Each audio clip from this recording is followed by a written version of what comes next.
You're listening to an archived Cabral Concept podcast. After listening to this show, check out the most up-to-date podcasts available at stephencabral.com/podcasts or search directly on iTunes. And now, welcome to the Cabral Concept, where board-certified naturopath and integrative health practitioner Dr. Stephen Cabral shares how he was diagnosed at the age of 17 with a life-altering illness and given no hope for recovery. It was only after studying and traveling all over the world did he discover how to combine ancient Ayurvedic healing practices with state-of-the-art naturopathic and functional medicine to fully rebalance the body and re-energize it with life. It's time to discover how to get well, lose weight, and finally feel alive again. And now, here's your host, Dr. Stephen Cabral. Hi, everyone, and welcome back to this Total Wellness Tuesday edition of the Cabral Concept. I'm glad you could join me here today, and I can't wait to get into one of the most fascinating discoveries in a long time in medical science. It is allowing us to develop exercise and diet and other lifestyle factors that will enable us to not only live longer, but live healthier lives as we're living longer, which is really what it's all about. We want to improve the quality of our life as we age. And not only will it help us live longer, we will look younger in the process. That's what I want to explain today. I want to go through autophagy with you, what it means if you haven't heard of it before, and give you 9 ways that you're able to boost autophagy in your own life that aren't difficult, that they're honestly easy to implement as you begin to make them a part of your overall healthy lifestyle. So for those people that haven't heard about autophagy before, it's actually a Greek word, or it comes from the Greek words, I should say, self-eating. And it actually means during specific lifestyle factors, I don't want to give them all away right now, is your body goes in and it begins to clean up a lot of the necrotic tissue or cancer cells or bacteria that it uses actually as fuel while you're in certain states. So it goes in and it cleans up. It's almost like I refer to it as autophagy is the cellular garbage collector. So it goes in and it cleans up all of the 40 trillion cells. Of course, it's not eating them all up at once, but it's going through and it's cleaning up a lot of the dead cells and bacteria and components of cells in your body. And that's enabling us to cut down on inflammation. It's enabling us to clear pathways in the brain. And it's improving things such as our overall metabolism, reducing cause and chance for cancer. It's improving our overall nervous system as long as we don't take these things too far, and I will talk about that. It's improving if you have an issue, if you have an infection going on at that time. It's helping that as well. It's helping improve our overall energy and boost our energy, again, as long as we don't take things too far, because we like to do that in our Western-based mindset. Overall, boosting digestion, improving sleep in order to get your body into those best states of autophagy. So this has been studied since the 1950s. It's 70 years old or so. The topic of autophagy actually first discovered or coined by a Belgian scientist, and his name was Christian de Duve, and he was studying insulin. So actually studying the effects of diabetes and insulin and how it affects the cells. And what he came across was this process of autophagy, and also pronounced sometimes autophagy, if you've heard that before, and it's autophagocytosis. That means self, and that means cleaning up or eating of the necrotic tissue in the body, the dead tissue in the body, or those things that our body will use as fuel first. So the big breakthrough came in, I would say, the 70s and 80s. And by 1983, Dr. Yoshinori Ohsumi, who won the Nobel Prize in 2016 for his work on autophagy. A lot of people are like, oh, he just discovered it in 2016. Well, sure, it's like he was an overnight success about 30 years in the making. That's what it was. So after 30 years of his work, even a little bit more than that, his work finally got the due it deserved, and he did win the Nobel Prize in oncology, so in cancer-based study for autophagy. And the understanding of autophagy and how it affects cells, how it goes after the weaker cells, the poorly developing cells, the cancer cells, the bacteria, the viruses, the infections in the body first. And it does this in a very interesting way. So autophagy is one of those strange things that happens in the body, actually when we're under a little bit of greater stress. Now, I don't mean that from mental stress. I mean there's some type of hermetic-based stressor, some type of physiological stressor on the body. Now, there are good ways too, and I'll give you those towards the end of the show. Easier ways you don't have to put your body under stress. But I did a podcast a little while back on hermetic stressors and things that will allow you to push your body only so far, though, because you don't want it to wear you out. That's the fine line. That's the fine balance that we need to achieve.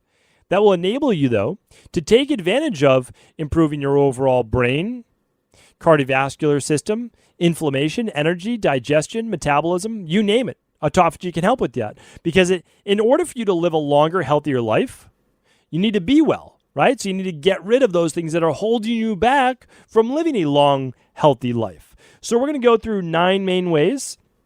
And what I want to do is actually jump right into that right now. So I've done previous shows on autophagy. I would love you to check them out over at stevencabral.com/podcasts. And today's show, with a lot of the links, because I'll be giving you a lot of links today. So you can head on over to stevencabral.com/1369. Head on over to stevencabral.com/1369 for the 9 ways to increase autophagy. And I will try to link out and also embed previous podcasts as well. But you can always search for the previous 1,368 podcasts at stevencabral.com/podcasts. Okay, so the first way, that's the most popular and familiar way to induce autophagy that I've been talking about for about 4 years or so, is through fasting. Now, the easiest way to increase all of the benefits and to allow for cellular cleanup, to allow for those white blood cells and to allow for autophagocytosis to take place, is to simply cease eating. And I know that sounds crazy in this day and age. I mean, if you told me this even not 10 years ago, but certainly 15 years ago, I'd be like, you want me to tell people to not eat? That's crazy. We boost our metabolism by eating small meals throughout the day and this and that and the other thing. And listen, for body transformation, it works, right? It works. But what we're talking about is overall wellness and anti-aging. You can actually have both. Now, you might not win Mr. Olympia, right? Or Miss Olympia, which actually they just canceled. But you will be able to get in great shape and live longer at the same time. So here's how we want to do it. We want to take advantage of a longer overnight fast. So we've talked about this to do. This is your daily, right? I've done many shows on fasting. I would love you to check those out more in depth because I can't go in depth on any one of these today, but I'm going to give you snippets. And then you can go back and you can listen to all of these different shows in depth on these topics. Because remember, on the Cabral concept, we want to do this daily so that you can continue to compound your knowledge and not just try to get one day's show and learn everything in one day. So on fasting, you want to do an overnight fast of about 12 to 14 hours every single night. It could be a little longer, okay? But most people, they do well fasting about 6 o'clock at night to about 8 o'clock in the morning. Once they get going for the day, though, you don't want to drop in blood sugar, and you certainly don't want to pump up adrenaline or use caffeine to get you going instead. So it's a happy medium. Some people might be able to go to 10 a.m. Some people might only go to 1 hour after waking. Some people might not need to eat a half hour after waking. But certainly you want to get in a 12-hour fast. 6 at night to 6 in the morning, 7 at night to 7 in the morning, right around there. That's a sweet spot. Now, 1 day a week, you can do what I do, and you can follow a 1-day reset diet or a 1-day fast. You can check out that show over at 1356. And that will enable you to get into a deeper level of autophagy. So yesterday, I did my 24-hour fast. And I actually worked out on the fast. I meant to talk about that on the Friday review. But maybe I'll talk about it this week's. So I've been working out. And my workouts are a little later in the day, about 4 o'clock or so in the afternoon. And I did that workout. And I always have one of the Equilibrium Nutrition whole food bars ready to go in case I need it, before my workout, because I don't want to be crashing. I don't want to be super hypoglycemic on a longer fast, but I haven't needed it. I felt great. And I believe it's another one of those signs where your body is becoming more flexible, more able to adapt to these stressors. That's a good thing. And so it's taken some time, but really, I did my cardio and I did my weight training completely fasted. I did a sauna afterwards, and then I didn't have dinner for another hour after that. I felt great. I really did. After my workout, I actually had a daily fruit and vegetable blend, just some green juice, and felt great, but no calories in that. And then I had my dinner. So really, really nice. But that is one way. The longer period of time, over 16 hours, that you can fast, the more you will get into autophagy. And then what I do is every 12 weeks with our community, I do a 7-day detox. And those first 2 days are liquid-based, 2.5 days. And that gets us into that deep level of autophagy and deep cleaning. And you can simply check out the show, and I believe it's 846. StephenCabral.com/846 is how to do a functional medicine detox. If you've never heard about that, I invite you to do that. It's one of the healthiest things you could do. That's your total toxic load. Let's see if it's 823. It is. 823 is how to complete a 7, 14, or 21-day detox. All right. So fasting, easiest way if you're able to do that, right? But I believe everyone can and should. Okay. The next one is this. Keeping protein fairly low. Now, we all need protein to survive. This is very important. But I fell into the trap in my 20s that more protein, better body transformation. And here's the deal. It does work, right? I'm always going to be unbiased. It works. Leans and greens, we call it, right? Our lean protein, our veggies, works great for body transformation. There's no doubt about it. But not great for overall wellness and longevity. All of the blue zones, all of the longest lived people, all ate a lower protein diet. I did a study on the mounting evidence against meat, which wasn't just meat, but meat exacerbated the process. But any protein over 19% a day of your total macros begin to create more autophagy. Look for about half your body weight in protein per day as around the max. Now, certainly if you're weight training hard, if you're a professional athlete, collegiate athlete, you're going to need more protein because there's more tissue breakdown. So anytime there's more tissue breakdown, you need more protein. There's no doubt about it. But the average person, you weigh 160 pounds, let's say, no more than 80 grams of protein per day. Typically, you only need about 0.8 grams per kilogram of body weight. That would be a 160-pound person or so, following the same formula here in the U.S., would need about 65, 70 grams maximum. Okay? So just one thing, why? Well, what happens is when your body's lower in protein, well, for cancer-based, it's lower in a hormone called insulin growth factor 1 or IGF-1, insulin-like growth factor.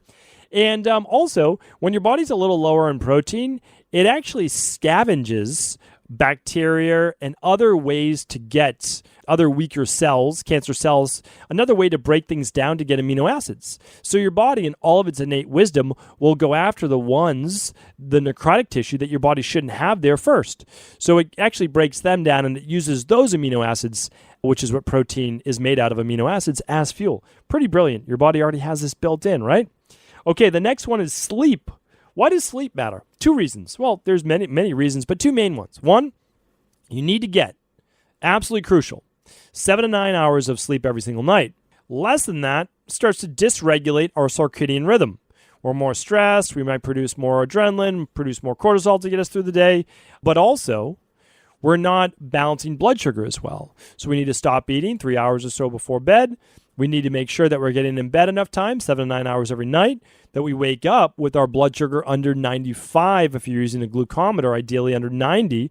And that enables you then to be able to be better regulated in terms of your hormones. And for sure, insulin is one of those. You need lower levels of insulin in order to be in a good state of autophagy.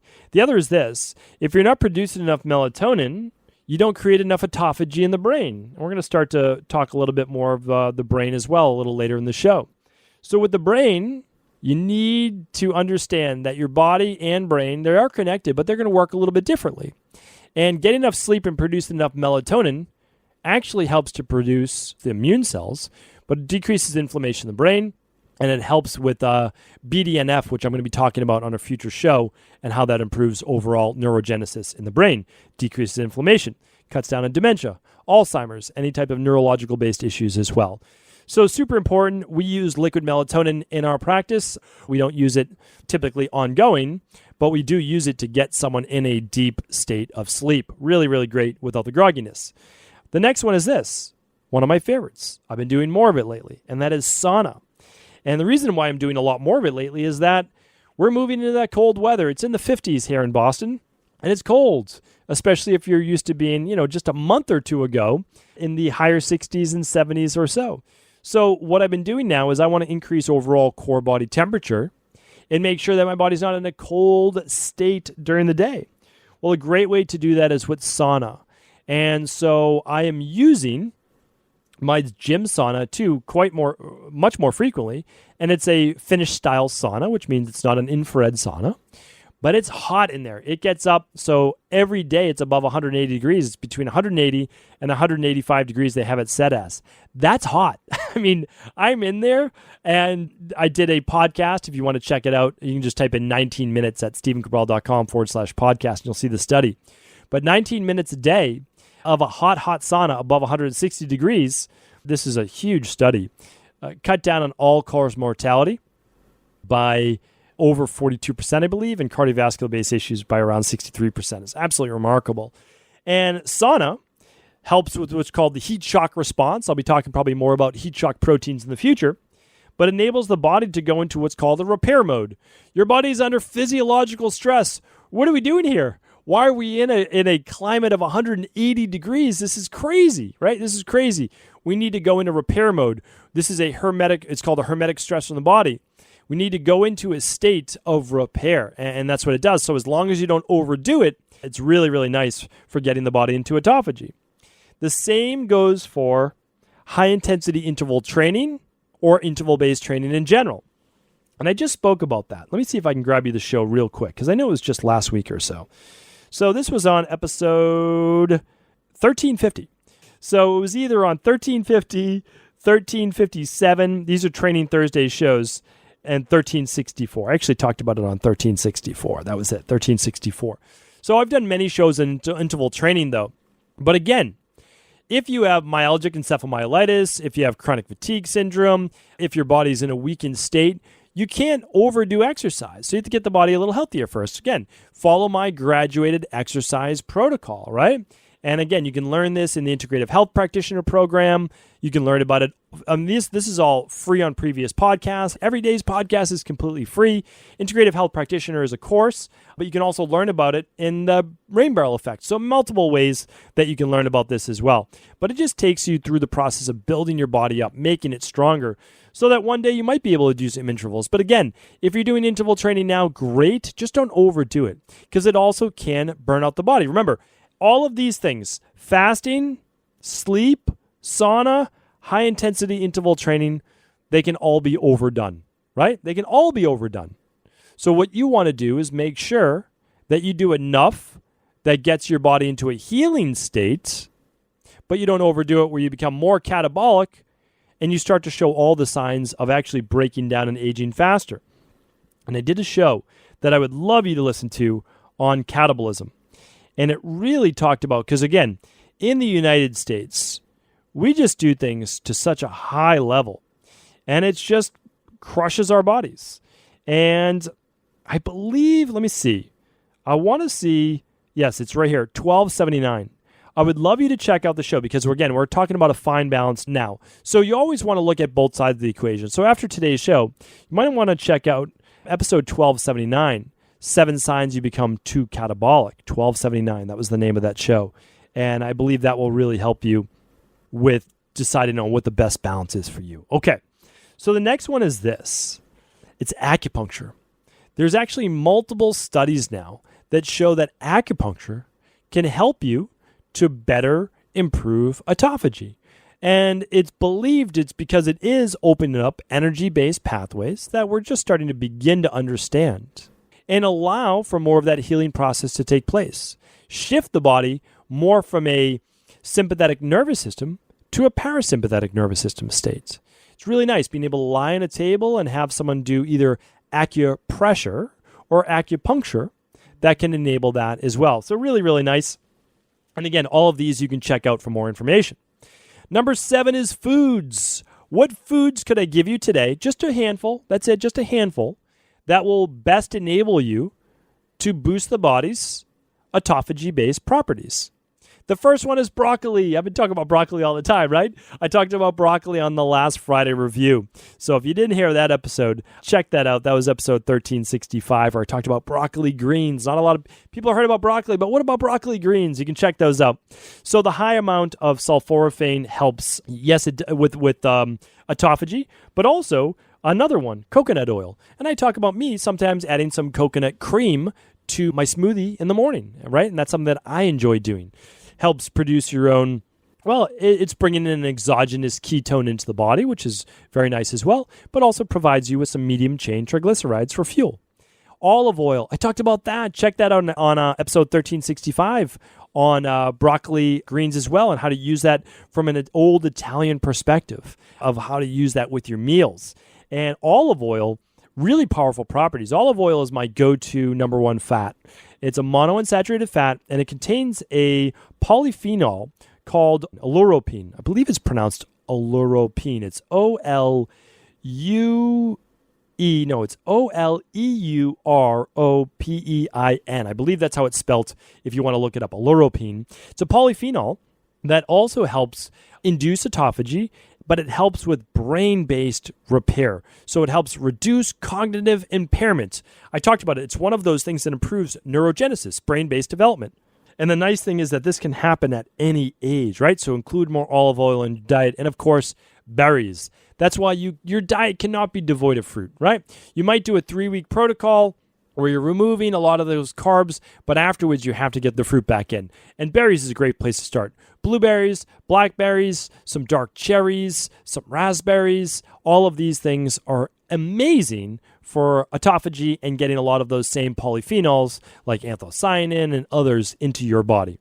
All right, remarkable, those 4 foods. They're must-haves. You don't have to do the coconut oil if it doesn't sit well with you. Broccoli, olive oil, berries, get them in. All right, number 8 is this. What beverages can you consume that will also improve autophagy? Your body's ability to repair itself, right? Self-healing, self-eating, self-repair. So beverages would be this: decaf or caffeinated organic coffee.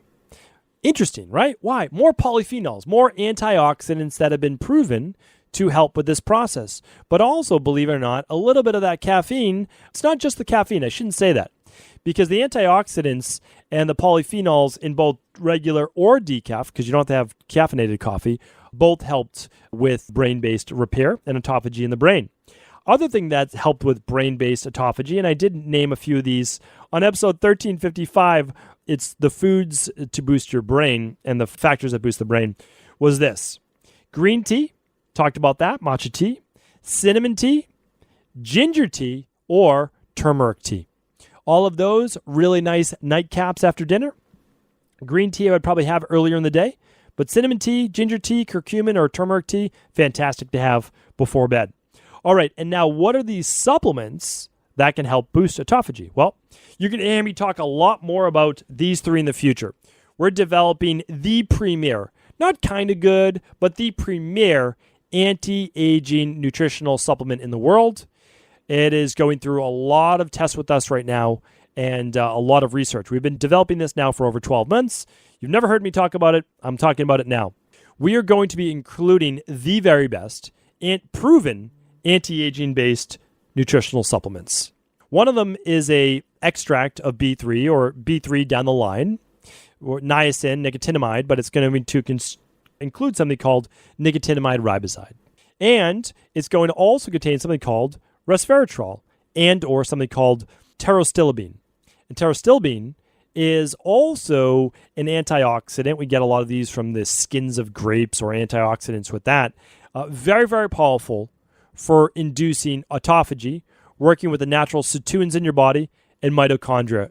I can't wait to share with you more about that. I've been taking these things for now many years, and I'm developing what I believe and can prove will be the number one anti-aging supplement out there.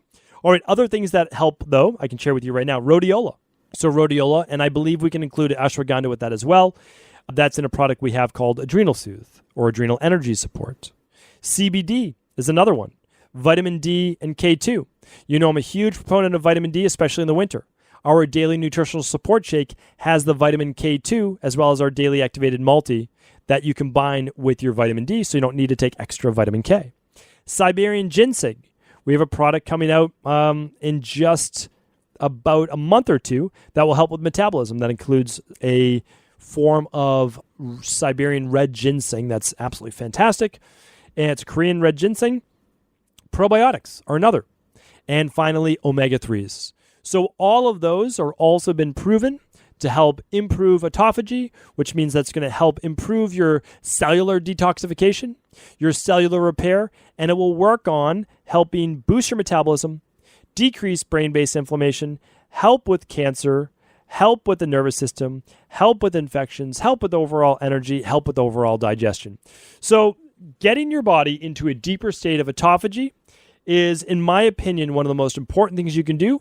And you can use all of the tips I just gave you today that have been proven by science, the fasting, the keeping the protein fairly low, the improving your sleep, using sauna or heat-based therapy, using some type of interval-based training in your workouts, not every day, but a couple times a week, using acupuncture if you're able to, or acupressure, eating those certain foods I recommended, drinking those certain beverages I recommended, using some of those certain supplements. All of those will help. There are other things I could give you as well, like meditation, et cetera, but these are the main ways that you can use on a daily basis pretty much.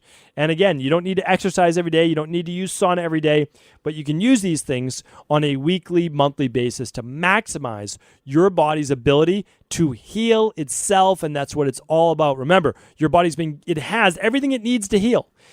Add those things in from nature that we know can improve your body's ability to do what it already knows how to do. And that's how we can begin to heal ourselves and live a nice, long, happy life. Thank you so much for tuning into today's show. I appreciate you. As always, if this show is helpful, please do feel free to share it with anyone you believe it could serve. Before you go, I wanted to ask you this question. What if I could teach you in just a couple of hours how to transform your thyroid, hormones, adrenal, cholesterol, blood pressure, blood sugar, weight loss, energy, mood, brain, pregnancy, anti-aging, or many other health-related issues? After 20 years in private practice, after seeing and overseeing 250,000 client appointments, I sincerely feel I have the real-world data and have found the answer you've been searching for. So what I've done is spent hundreds of hours of my own time refining what you need to know in order to uncover your underlying root cause health issues and then begin to rebalance the body and bring it back to a state of robust health and wellness. I'm going to teach you exactly what I do in my private practice so you can understand how you got here and now what you need to do in order to heal. You'll receive all of the important success checklists, protocols, and even ways to customize it to make the program fit your busy life. And you'll get all of this at a fraction of the price. Let me save you the time, money, energy, stress, and frustration of not knowing what to do next. Instead of reading dozens of books on the topic and seeing multiple practitioners, I will condense everything that you need to know in just a few hours of video tutorials that you can watch and listen to anywhere. Together, we will make this healing process an enjoyable one that you can take with you for the rest of your life. I wish you all of the best of health and happiness, and I hope to be able to guide you on your healing journey through my Health Results Accelerators. Simply choose the health imbalance you're currently suffering from, and by the end of today, you'll know what went wrong and how to get well again. I guarantee it. For details, head over now to stephencabral.com/courses.